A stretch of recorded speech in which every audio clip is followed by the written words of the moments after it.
right, so let me talk about a couple of things. So the two things I want to talk about is a brand new security feature that we encourage people to use, which is our two-factor authentication using an authentication app. So I sort of want to show you about that.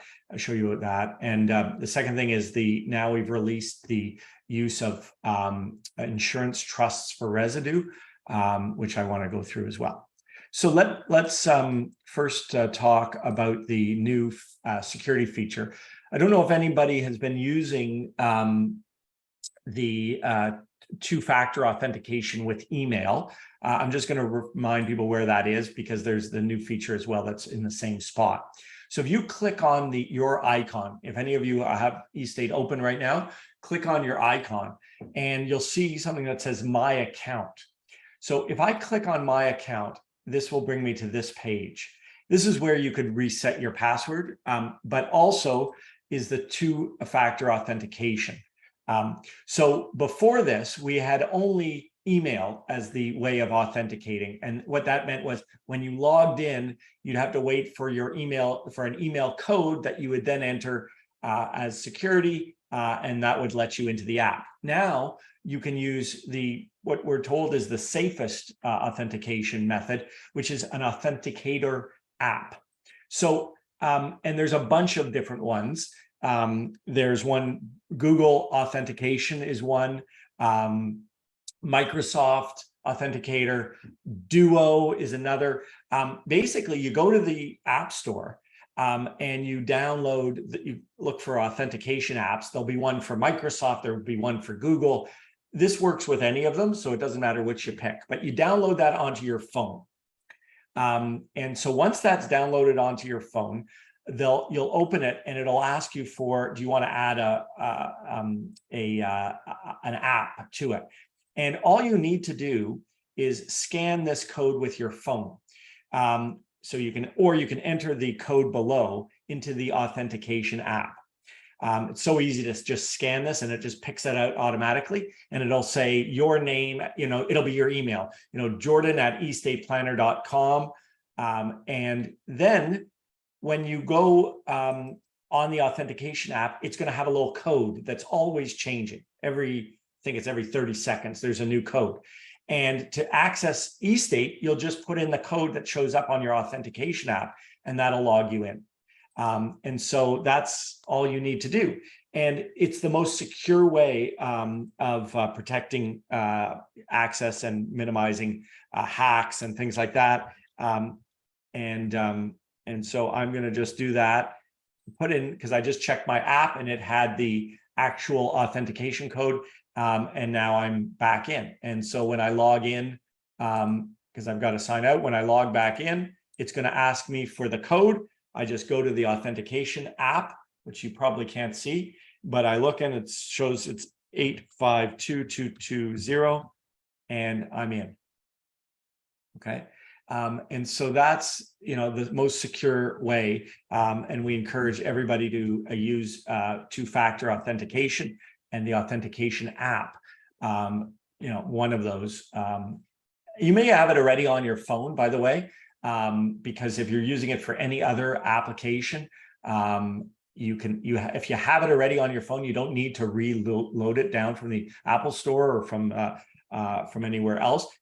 All you simply do is, and I'll show you that again, is you open the app on your phone and you scan the code onto your phone using your camera, and it'll automatically add it into your authentication app. So you go to the application, and I'm hoping I can show you how that looks. You probably can't see this, but on your app, there'll be, I want to add a new app, and it'll say scan a QR code or enter the setup key. So I just hit the scan thing, it takes a picture of it, automatically links the app, and then it'll give you a code, and then just enter that. If you have any problems, just hit the question mark, and we'll help you through that. It works really well, because security is very important to us. And for you, it doesn't really affect us, it really affects you to use this. So we encourage you to do it. I've certainly put it on my accounts. So that's that. Any questions about that for the time being? Anybody use an authentication app? I'm sure most of us do now. I'm just going to enter mine. For some other reason, you might have it for some other app. So any questions about that? All right. So now let me show you a new planning feature.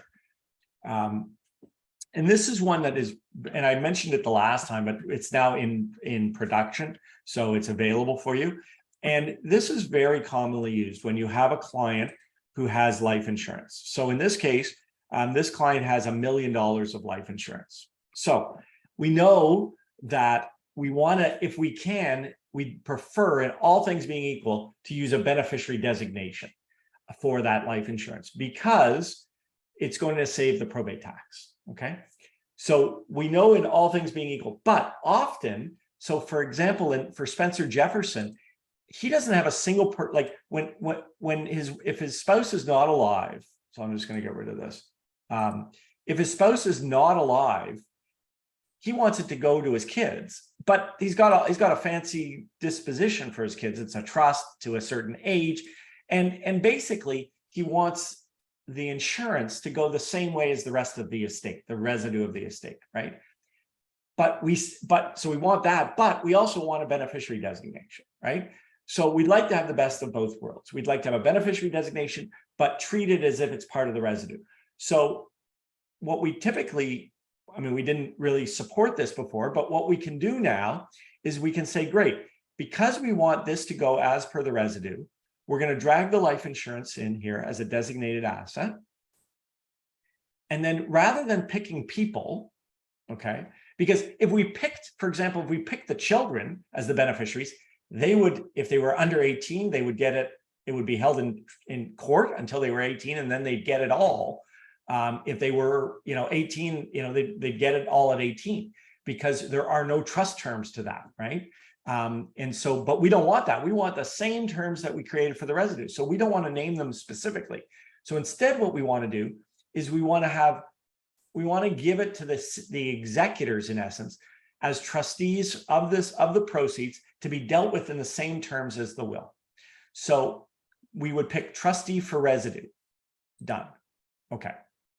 Now, that means whoever the executors are going to be the trustees for that life insurance. So let's say it's James as an alternate if the spouse is not alive. And then let's say it's Patricia. Okay. We can add more than one, of course, but let's just do that. Okay. So if we go back to the scenarios, let's say in the surviving spouse scenario, we give the life insurance to the surviving spouse, no strings. That's basically what we want to do. But in the descendants only, we wanted it to go as per the residue. Okay. So that's what we've done here. We've picked trustee for residue as the beneficiaries. So let me show you what the impact of that is. That's going to say, and here's the declaration. So it says if Sarah's alive, because that was in the surviving spouse scenario, give it to my spouse. Great. If Sarah's not alive, and if I leave issue alive, okay, because we only put it in the second scenario, we only put it in descendants only, then what we're saying is we want it paid to James Walsh, that's the executor in this case, and then if he can't act, Patricia, okay, as trustee, okay, in each case, right, trustee of the proceeds. And then it says, the proceeds shall be dealt with by my insurance trustee as a separate insurance trust. That's again to keep it separate, to be administered in the same manner and on the same terms as I provided for the residue of my estate as set out in. And what eState does is it doesn't know if you're doing multiple wills yet because they're not connected. So it would then highlight that. So if you're using multiple wills, we typically say it should be as set out in my secondary will. If you were doing just single wills, you would just say in my will, dated even. Okay. So that's the one thing that you have to edit manually. if you're doing a separate life insurance declaration, because again, we don't know what you're going to generate for the will itself. The other thing you'll see is, even though Sarah was named as the first executor, right? If you remember, she was the first executor. I'll just show you that here. eState knew that she wasn't alive at this point, so it just removed her and moved everybody up. So it does that automatically. Now, we did something that we probably didn't need to do, or put it this way, we didn't do something that we probably needed to do. So if we go to our insights, what eState saw down here is a missing insurance trust. It asks us, consider whether the insurance trust gift for life insurance in descendants only should also be copied to no descendants. Because remember this, that all we did was we created a designation if we had children alive in the descendants only.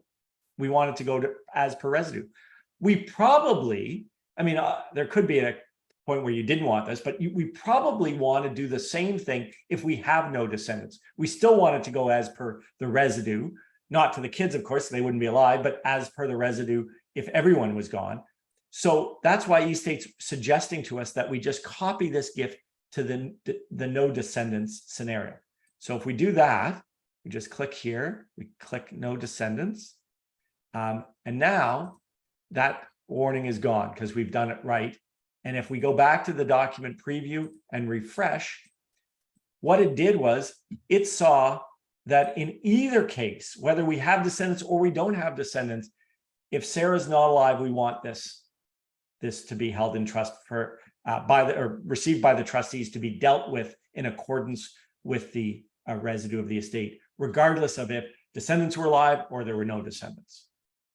Okay, so we built in that warning because I foresaw that you would do it in this scenario, but then forget to do it in this next scenario, even though it probably makes sense to do it in the next scenario. And so that's why we have that warning. So that's that. And you also have the option, as you may know, when you create a document, some people don't like a separate life insurance declaration. They prefer to have it in the will itself. So one of the options I have is the designation options for this particular client is I want to include the insurance declaration right in the will itself. So let's do that. And when I generate it, you're going to see that it will have an opening basically in the will itself, but in the same opening as you saw in the insurance declaration. I'm just going to show this to you.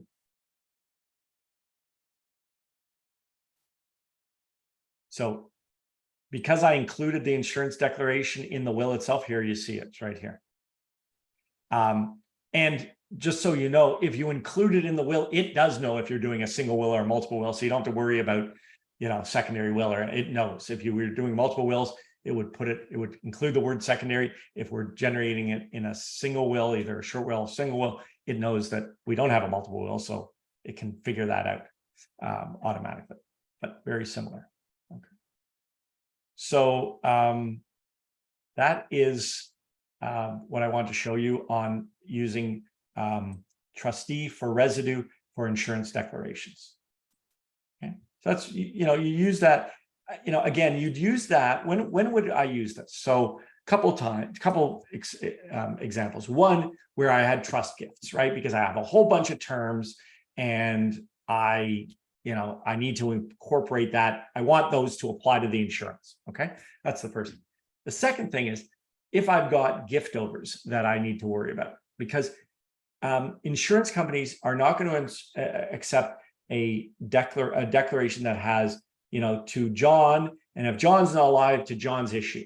They're not going to know who to pay that to, right? And they're not going to want to deal with it. They don't know who his issue and so they're going to pay that money into court, and then you're going to have to try to get that out. That's why we don't allow class gifts for insurance. So I'll just show you this. If I go to edit beneficiaries for life insurance, it doesn't offer me class gifts because no insurance company wants to figure out who really belongs to a class. So we only allow individuals, or as I've said, the estate or trustees for residue. So if I had a gift, that's a very sizable life insurance policy that I basically wanted to go to my kids with a gift over to their issue if they predeceased. If I just named the children, okay, so if I just named the son and the daughter as the beneficiaries, the way an insurance declaration works is it's a joint declaration. And so it just pays it to the survivor of those. It doesn't have a gift over to anyone else. And so if you want to do that and you want to make sure there's a gift over and you don't want to change the declaration if one of the beneficiaries predeceases, then that's another reason why you might just say pay it as per the residue. And if the residue was to each of my kids and then a gift over to their issue, great, then the trustee gets it, and then they're the ones who are going to have to figure out who are the issue, et cetera. So it puts an intermediary between the insurance company and the beneficiaries to collect the money and figure out the terms. So that's why you might use that. So I'm going to stop talking and open the floor to questions about, first of all, questions about the insurance declarations. We're going to do, by the way, we'll do a Thursday webinar on insurance declarations in more detail about the, more of the substantive part, but I just wanted to tell you how to do it in eState. Feel free to unmute and fire away. Jordy, why wouldn't we want to include it in both of the later two scenarios? Can you think of an example? Yes. If my kid's alive, I want my insurance to go to these people, to my kids, right? But if my kids are not alive, I want my insurance to go to charity or X or Y, but I want everything else to go split between my family or whatever. So there's just a reason you could conceivably have an idea where somebody says, no, that insurance is not going to go the same as the residue. I want it to go to somewhere else. That's why you might not. So we have to support that possibility. We can't just do it automatically. I admit it's unlikely, but yeah, it's certainly possible. Any questions about that? No? Now, Jordy, one quick question for you. Sure. It's Craig here. Hey, I'm Craig. just wondering if there's a certain amount of money where we just don't worry about insurance trusts and we just throw it into the estate and pay the 1.5% and be done with it. I know that's probably a personal preference for each practitioner, but I'm just wondering what your opinion is. I would say to the client, listen, here's the tax savings if we designate the beneficiaries. It's 15,000. Here's the probate tax savings. If we make this let's just do this. Let's make it the estate. I'll show you what the difference is. If we make it to the estate, well, we save no probate tax. So your call. What do you want to do? You know what I mean? And you can charge more if you're doing an insurance trust. But that's really, I mean, for me, if it's 200 grand, especially if it's complicated. I mean, if it's going to the spouse, I do it to the spouse. If it's going to one person and with no gift over, then I'd do that. If it's more than, anything further than that, I would just have it go through the estate if we're talking about those kinds of numbers of 200 grand or something. $500,000, you're $7,500, you want to do it, it doesn't really cost you that much time and effort. So maybe that's my threshold. But again, I would say to the client, because you're adding value. You're saying to the client, listen, I can do this for you. I'm going to save, if we do this, I'll show you one little thing. Yes, I do have to draft a whole separate document and those kinds of things, but I'm going to save you're going to save your estate $15,000. You want to do that? They're like, yeah. And you're like, great. Okay. I'm going to charge you an extra $250. Sure. But just on that, doesn't that come to bite you in the butt a little bit on the administration side, especially with a corporate trustee? They might charge you for two separate trusts and it affects the minimums and then separate tax returns, et cetera, et cetera. Yeah, I mean, again, there are downsides to all of those things. There's the graduated rate estate issue, right? You can only have one graduated rate estate. You can't have, the insurance being, it's not a graduated rate estate in all likelihood, because you're going to elect for the main estate to be. So there's all kinds of reasons, there are other implications to doing that. and it's a corporate trustee, sure, you may, you may not want to do it for that reason. But in assuming not a corporate trustee, there's the graduated rate estate stuff, and so there's no easy answer. I tend to go back to the trust. I do use a lot of residue, like a trustee for residue type insurance declarations when I've got $1 million, for example, of insurance.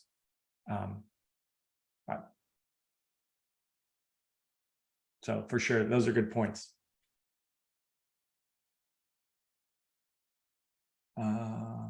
Secondary, I thought, okay.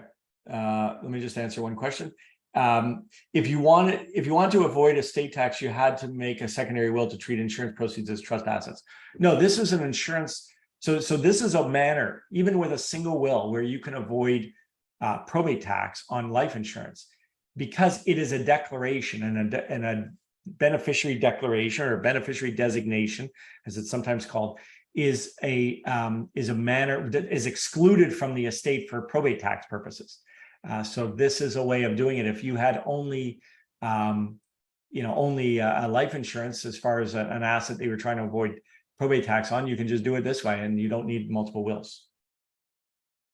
It's one of those assets, and there's a few of them. There's RSPs, there's TFSAs, there's pensions, there's life insurance, that they lobbied the government to have us mini wills for these kinds of assets that pass outside of the main will, and therefore outside of the estate and outside of probate tax. And indeed, there's a point here from Brody that there's extra costs of separate T3 returns and things like that, for sure. So that's, again, you're going to sort of, talk to the client about, yes, there's this probate tax savings, but it's something that I wouldn't ignore and just say, well, I'm not going to do it because it's not worth it. Because the first thing that kids will say, or beneficiaries will say, is, oh, the lawyer didn't even, could have avoided probate tax and didn't. And so that's why, we, at least raise it with the client. Note that if it did see that you didn't do a designation of beneficiary, it would, warn you of that, right? And say, if there was no designation of beneficiary, I confirm that we talked about it, kind of thing, in the reporting letter. So that's that. Anything else? Any other questions? Great. Hopefully by the end, it might not be, maybe by next Tuesday, we'll have, probably will be by next Tuesday, we'll have the customized reporting letters, which I'll take people through and show you how to customize your reporting letters the way you want them. So that's probably what we'll talk about as well. And then there was just one other point. I'll answer one other question here. Faye was asking about the RESP clause that eState generates. Does it cover future RESPs? Yes, in a sense, because it's not like a beneficiary designation, an RSP, successor subscriber. It basically just appoints a successor subscriber for your RESP. And so general understanding of this is that covers all of your RESPs at the time of death, because what you're saying is I want my estate trustee, my personal representative, to become the successor subscriber, which you're allowed to appoint. So I would say it's not only your current RESPs, but the ones in that exist at death. So great. Well, thanks everybody. Hope to see you guys. So we're not having a webinar this like a substantive Thursday webinar for the rest of the summer, for until September the 7th, maybe, whatever the Thursday is after Labor Day. That'll be our one back, but we'll continue to do these Tuesday ones at least next week, and maybe take a break at the last week of August, because nobody needs this really. But we're here on support and happy to help, and great to share this with you, and looking forward to next week, where we'll share more new features and upgrades of eState. Thanks everybody. Have a great week.